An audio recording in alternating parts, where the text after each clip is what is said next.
ವಿದ್ಯಾರ್ಥಿ ಜೀವನದಲ್ಲಿ ಕಠಿಣ ಪರಿಶ್ರಮ ಇದ್ದರೆ ಮಾತ್ರ ಯಶಸ್ಸು. ಜಿಲ್ಲಾಧಿಕಾರಿ ಶ್ರೀರೂಪ. ಭರವಸೆಯ ಹೆಜ್ಜೆ ಕಾರ್ಯಕ್ರಮ ಜಿಲ್ಲೆಯ ವಿದ್ಯಾರ್ಥಿಗಳಿಗೆ ಉಪಯುಕ್ತವಾಗಲಿ. ವಿದ್ಯಾರ್ಥಿ ಜೀವನದಲ್ಲಿ ಕಠಿಣ ಪರಿಶ್ರಮ ಇದ್ದರೆ ಮಾತ್ರ ಯಶಸ್ಸು ಕಾಣಲು ಸಾಧ್ಯ ಎಂದು ಜಿಲ್ಲಾಧಿಕಾರಿ ಶ್ರೀರೂಪ ಹೇಳಿದರು. ನಗರದ ಜೆಎಚ್ ಪಟೇಲ್ ಸಭಾಂಗಣದಲ್ಲಿ ಸಮನ್ವಯ ಟ್ರಸ್ಟ್, ಜಿಲ್ಲಾಡಳಿತ, ಜಿಲ್ಲಾ ಪಂಚಾಯಿತಿ, ಹಿಂದುಳಿದ ವರ್ಗಗಳ ಕಲ್ಯಾಣ ಇಲಾಖೆ, ಸಮಾಜ ಕಲ್ಯಾಣ ಇಲಾಖೆಯ ಸಹಯೋಗದಲ್ಲಿ ನಡೆದ ಭರವಸೆಯ ಹೆಜ್ಜೆ ಬದುಕಿನ ಸಾಧ್ಯತೆಗಳ ಕುರಿತು ಪದವಿ ವಿದ್ಯಾರ್ಥಿಗಳಿಗೆ ಕಾರ್ಯಾಗಾರವನ್ನು ಉದ್ಘಾಟಿಸಿ ಮಾತನಾಡಿದರು. ಭರವಸೆಯ ಹೆಜ್ಜೆ ಕಾರ್ಯಕ್ರಮ ಜಿಲ್ಲೆಯ ವಿದ್ಯಾರ್ಥಿಗಳಿಗೆ ಉಪಯುಕ್ತವಾಗಬೇಕು. ಚಾಮರಾಜನಗರ ಜಿಲ್ಲೆಗೆ ಒಂದು ಐತಿಹಾಸಿಕ ದಿನ ಎಂದರೆ ತಪ್ಪಾಗಲಾರದು. ಹಿಂದೆ ಜಿಲ್ಲಾಡಳಿತದ ವತಿಯಿಂದ ಅಭ್ಯುದಯ ಎಂದು ಒಂದು ಕಾರ್ಯಕ್ರಮ ಮಾಡ್ತಾ ಇದ್ವು. ಇಂಡಿಯಾ ಫಾರ್ ಐಎಎಸ್ ಅವರೊಂದಿಗೆ ಸೇರಿ ನಮ್ಮ ಚಾಮರಾಜನಗರದ ಜನತೆ ಬರೀ ಭೌಗೋಳಿಕವಾಗಿಲ್ಲದೆ ಭೌತಿಕವಾಗಿ ಬೆಳೆಯಬೇಕು ಎಂಬ ನಿಟ್ಟಿನಲ್ಲಿ ಕಾಲೇಜು ವಿದ್ಯಾರ್ಥಿಗಳಿಗೆ ಒಂದು ಕಾರ್ಯಕ್ರಮ ರೂಪಿಸಿದ್ದೇವೆ. ಅದು ಮುಂದುವರಿಯುತ್ತಿದೆ ಎಂದರು. ಅದು ಅಲ್ಲದೆ ಎಲ್ಲರೂ ಸ್ಪರ್ಧಾತ್ಮಕ ಪರೀಕ್ಷೆಯಲ್ಲಿ ಯಶಸ್ವಿಯಾಗಲು ಸಾಧ್ಯವಿಲ್ಲ. ಹಾಗಂತ ಜೀವನದ ಭರವಸೆಯನ್ನ ಕಳೆದುಕೊಳ್ಳುವುದಕ್ಕೆ ಆಗಲ್ಲ. ಆ ನಿಟ್ಟಿನಲ್ಲಿ ಭರವಸೆಯ ಬೆಳಕು ವಿಭಿನ್ನ ಕಾರ್ಯಕ್ರಮವನ್ನು ಕಲ್ಪಿಸುತ್ತದೆ. ವಿದ್ಯಾರ್ಥಿಗಳು ಸದುಪಯೋಗ ಪಡಿಸಿಕೊಳ್ಳಬೇಕು ಎಂದು ಸಲಹೆಯನ್ನ ನೀಡಿದರು. ಜಿಲ್ಲೆಯಲ್ಲಿ ಪ್ರತಿ 3 ತಿಂಗಳಿಗೊಮ್ಮೆ ಇಂತಹ ಕಾರ್ಯಕ್ರಮ ರೂಪಿಸಿದರೆ ಯುವ ಜನತೆಯಲ್ಲಿ ಬೆಳವಣಿಗೆ ಆಗುತ್ತದೆ. ಜಿಲ್ಲೆಯು ಹಿಂದುಳಿದ ಜಿಲ್ಲೆಯಲ್ಲ. ಜಿಲ್ಲೆಯಲ್ಲಿ ಸಾಕಷ್ಟು ತುಂಬಾ ಬುದ್ಧಿವಂತರು ಇದ್ದಾರೆ. ನಾನು ಸಾಕಷ್ಟು ಶಾಲಾ ಕಾಲೇಜುಗಳಿಗೆ ಭೇಟಿ ನೀಡಿ ವಿದ್ಯಾರ್ಥಿಗಳೊಂದಿಗೆ ಮಾತನಾಡಿಸಿದ್ದೇನೆ. ಅವರ ಚಿಂತನೆಗಳು ಜೀವನದ ಗುರಿಗೆ ಸರಿಯಾದ ಮಾರ್ಗದರ್ಶನ ಸಿಗುತ್ತಿಲ್ಲ.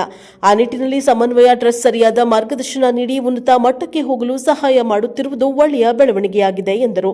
ಕರ್ನಾಟಕ ಗೃಹ ಮಂಡಳಿ ಹಾಗೂ ಹಿಂದುಳಿದ ವರ್ಗಗಳ ಕಲ್ಯಾಣ ಇಲಾಖೆಯ ಆಡಳಿತಾಧಿಕಾರಿ ಕೆಎ ದಯಾನಂದ್ ಮಾತನಾಡಿ, ಸಮನ್ವಯ ಟ್ರಸ್ಟ್ ನಡಿಯಲ್ಲಿ ಗ್ರಾಮಾಂತರ ಪ್ರದೇಶದಲ್ಲಿ ಆರ್ಥಿಕವಾಗಿ, ಶೈಕ್ಷಣಿಕವಾಗಿ ಹಿಂದುಳಿದ ಹಾಗೂ ಸರ್ಕಾರಿ ಶಾಲೆಯಲ್ಲಿ ಓದಿದ್ದ ಇಂಗ್ಲಿಷ್ ಬರಲ್ಲ, ಈ ರೀತಿಯ ಕೀಳಿರಿಮೆ ಇರುವ ವಿದ್ಯಾರ್ಥಿಗಳಿಗೆ ಒಂದು ಆತ್ಮವಿಶ್ವಾಸವನ್ನು ತುಂಬುವ ನಿಟ್ಟಿನಲ್ಲಿ ನಾವು ನಿರಂತರವಾಗಿ ಭರವಸೆ ಹೆಜ್ಜೆ ಹೆಸರಿನಲ್ಲಿ ಬದುಕಿನ ಸಾಧ್ಯತೆಗಳ ಕುರಿತು ಪದವಿ ವಿದ್ಯಾರ್ಥಿಗಳಿಗೆ ಕಾರ್ಯಾಗಾರವನ್ನು ಮಾಡುತ್ತಾ ಬರಲಾಗಿದ್ದು, ಚಾಮರಾಜನಗರ ಜಿಲ್ಲೆಯಲ್ಲೂ 6 ಕಾರ್ಯಕ್ರಮ ಇದಾಗಿದೆ.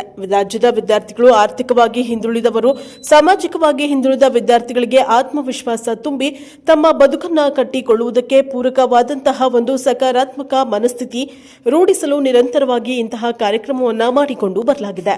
ಅಲ್ಲದೆ ಯುಪಿಎಸ್ಸಿ, ಕೆಪಿಎಸ್ಸಿಯಲ್ಲಿ ಏನು ಓದಬೇಕು ಎಂಬ ಮಾಹಿತಿ ಕೊಡುತ್ತಾ ಬಂದಿದ್ದೇವೆ ಎಂದರು. ಸಮನ್ವಯ ಟ್ರಸ್ಟ್ ನಿರ್ದೇಶಕ ಸಮನ್ವಯ ಕಾಶಿ ಅಧ್ಯಕ್ಷತೆ ವಹಿಸಿದ್ದರು. ಜಿಲ್ಲಾ ಹಿಂದುಳಿದ ವರ್ಗಗಳ ಕಲ್ಯಾಣಾಧಿಕಾರಿ ಎನ್ ವಿಶ್ವನಾಥ್, ತಾಲೂಕಾ ಅಧಿಕಾರಿ ಲಿಂಗರಾಜು, ಸಮಾಜ ಕಲ್ಯಾಣ ಇಲಾಖೆಯ ಉಪನಿರ್ದೇಶಕ ಎನ್ ಮುನಿರಾಜು, ಸಂಪನ್ಮೂಲ ವ್ಯಕ್ತಿಗಳಾದ ಶರಣ್ಯ ಫ್ರಾನ್ಸಿಸ್, ದೀಪಕ್ ಬನ್ನೂರು, ಬಸವರಾಜ್ ಉಂಬ್ರಾಣಿ ಹಾಗೂ ವಿದ್ಯಾರ್ಥಿಗಳು ಭಾಗವಹಿಸಿದ್ದರು. Bureau report Homma Nanjundanayka, Praja power TV, Chamarajanagar. ಕರ್ನಾಟಕದ ಇರುವ ಯುವ ಮನಸ್ಸುಗಳನ್ನ ಬಡಿದೆಚ್ಚರಿಸುವ, ಅವರ ಬದುಕನ್ನ ಒಳ್ಳೆಯ ದಾರಿಗೆ ಕೊಂಡೊಯ್ಯುವಂತಹ ಬದುಕಿನ ಸಾಧ್ಯತೆಗಳ ಏನು ಪ್ರೋಗ್ರಾಮ್ ಟೈಟಲ್, ಬದುಕಿನ ಸಾಧ್ಯತೆಗಳ ಜ್ವರ ನಿರ್ಮಾಣ, ಬದುಕಿನ ಸಾಧ್ಯತೆಗಳ ಏನು ಯುವಕರಿದ್ದೀರ, ನಾವು ನಮ್ಮ ಪ್ರಧಾನಿ ಮಿತ್ರರು ಮತ್ತು ವೇದಿಕೆ ಮೇಲೆ ಉಪಸ್ಥಿತರು ಮತ್ತು ಈ ಕಾರ್ಯಕ್ರಮದ ರೂವಾರಿಗಳಾದ ದಯಾನಂದ್ ಸರ್ ಅವರು ಹಾಗೂ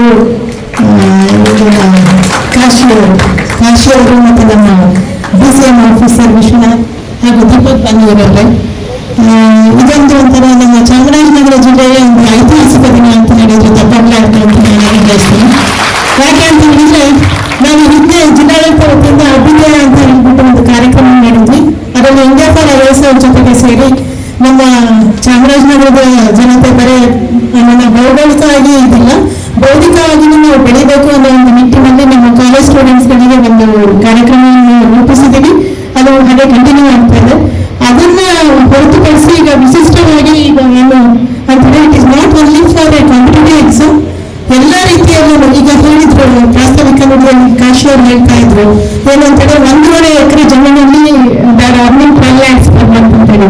ಆಮೇಲೆ ಈಗ ಎಲ್ಲರೂ ಕಾಂಪಿಟೇಟಿವ್ ಎಕ್ಸಾಮ್ ಅಲ್ಲಿ ಸಕ್ಸಸ್ ಆಗಕ್ಕಾಗೋದಿಲ್ಲ. ಹಾಗಂತೇಳಿ ತಮ್ಮ ಜೀವನದ ಭರವಸೆಯನ್ನು ಕಳೆದುಕೊಳ್ಳೋಕೆ ಅವಶ್ಯಕತೆ ಇಲ್ಲ ಅನ್ನೋ ನಿಟ್ಟಿನಲ್ಲಿ ಭರವಸೆ ಬೆಳಕು ಅನ್ನೋ ಒಂದು ವಿಭಿನ್ನ ಕಾರ್ಯಕ್ರಮವನ್ನು ರೂಪಿಸ್ತಾ ಇದ್ದಾರೆ. ಅದು ನೀವೆಲ್ಲ ಸದುಪಯೋಗಪಡಿಸ್ಕೊಳ್ಳಿ ಅಂತ ಹೇಳ್ತೀವಿ. ಯಾಕಂತ ಹೇಳಿದ್ರೆ ನಮ್ಮ ಜೀವನದಲ್ಲಿ ಒಂದು ಕಠಿಣ ಪರಿಶ್ರಮ ಇದ್ರೇನೆ, ಅದಕ್ಕೆ ಸರಿಯಾದ ಒಂದು ಗುರಿ ಇದ್ರೆ ನಮ್ಮ ಸಕ್ಸಸ್ಸಿಗೆ ಯಾರು ಏನಂತ ತಡೆಯಕ್ಕೆ ಸಾಧ್ಯ ಇಲ್ಲ ಅಂತ ಹೇಳ್ಬಿಟ್ಟು ನಾನು ಹೇಳ್ತೀನಿ.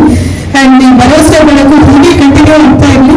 ನಮ್ಮ ಜಿಲ್ಲೆಗೆ ನೀವು ವರ್ಷದಲ್ಲಿ ನಮಗೆ 3 ತಿಂಗಳಿಗೆ ಒಂದ್ಸಲ ಬಂದಿದ್ದಕ್ಕಿಂತ ಕಾರ್ಯಕ್ರಮವನ್ನು ರೂಪಿಸಿದ್ರೆ ನಮ್ಮ ಯುವ ಜನತೆಯಲ್ಲಿ ಏನಂತಾರೆ ಮೋಟಿವೇಶನ್ ಆಗುತ್ತೆ. ಅವರು ಏನು ನಮ್ಮ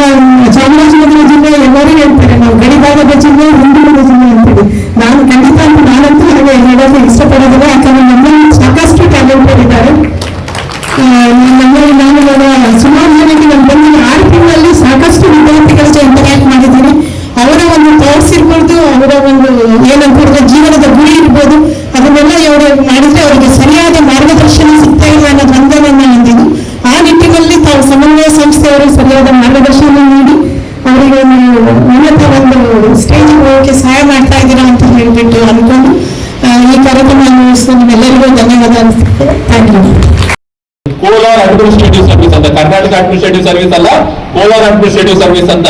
ನನ್ನ ಬ್ಯಾಚಿನಲ್ಲಿ 20 ಜನ ಎಸಿನಲ್ಲಿ 7 ಜನ ಕೋಲಾರದವರು. ಅತಿ ಮುಂದುವರೆದವರು ಮಂಗಳೂರವರು ಯಾರು ಆಗಿಲ್ಲ ಜಾಸ್ತಿ, ಅಲ್ಲೊಬ್ಬ ಇಲ್ಲೊಬ್ಬ. IAS ತಗೊಳ್ಳೋಣ, IPS ತಗೊಂಡಾಗೆಲ್ಲ ಕೆಲವರನ್ನ ನೋಡಿ ನೀವು ಚೆಕ್ ಮಾಡಿ, ನಮ್ಮ ಕರ್ನಾಟಕದಲ್ಲಿ ಪಟ್ಟಿ ಮಾಡಿ. ಅತಿ ಹೆಚ್ಚು ಜನ IAS IPS ಆದವರಲ್ಲಿ IPS ಆದವರಲ್ಲಿ ಯಾರಪ್ಪ ಅಂದ್ರೆ ಎಲ್ಲ ಬಿಹಾರದವರು. ಇಂಡಿಯಾದಲ್ಲಿ ಅತ್ಯಂತ ಹಿಂದುಳಿದ ಜಿಲ್ಲೆ ರಾಜ್ಯ ಯಾವುದು? ಬಿಹಾರ.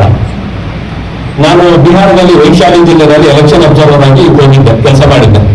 ಅಲ್ಲಿ ಹೇಳ್ತಾ ಇದ್ರು, ಒಂದು ಜಿಲ್ಲೆಯಲ್ಲಿ ಒಂದು ಗೌರ್ಮೆಂಟ್ PU ಕಾಲೇಜ್ ಇದೆ, ಗರ್ಲ್ಸ್ PU ಕಾಲೇಜ್ ಇದೆ, 10 ರೂಮ್ ಇದೆ, 29 ಜನ ಲೆಕ್ಚರರ್ಸ್ ಇದ್ದಾರೆ. ಸ್ಟೂಡೆಂಟ್ ಎಷ್ಟಿರ್ಬೋದು ಹೇಳಿ ಸರ್ ಅಂತ? ಎಷ್ಟಿರ್ಬೋದು? 100, 1000, 2000, 3000 ಎಷ್ಟಿರ್ಬೋದು? ಎಷ್ಟಿರ್ಬೋದು ಅಂದಾಜ? 800